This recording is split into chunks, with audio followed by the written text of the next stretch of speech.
ఓరి వారి ఇంకా వింటున్నావురా బాలు ఎప్పుడు పోతావురా ఊళ్ళో కొన్ని అక్క ఇక పొద్దు పొద్దునే మొదలు పెట్టినావా నీ బాసుగాల కోలోన పల్లె కొడికు తల్లే ఒల్లిరుసుకుందే కోడెలాగల్లే యాప పుల్లల షేదు నమిలిందే రామ రామ రామ రామ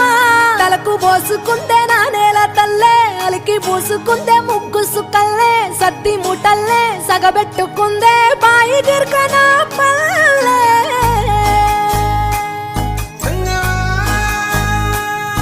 ఏ తెల్ల తెల్లని పాలధారలల్ల పల్లె తెల్లారుతుంటదిరా గుళ్ళోని గంటలు కాడెట్ల మెడలోన జంటగా మోగుతూ ఉంటాయిరా నాగలి భుజాన పెట్టుకుంటే దోస్తులు చెయ్యేసినట్టేరా కొట్టు గోదా పక్కన ఉంటే కొండంత బలగం ఉన్నట్టురా చల్లగాలి మోసుకొచ్చెరా సేను శిలకల ముచ్చట్లు దారి పొడుగు చెట్ల కొమ్మలా రాలుతున్న పూల సప్పట్లు గట్టి మోపులు కాల్వ గట్టులు చెమట సుక్కల్లో తడిసిన ఈ మట్టి గంధాల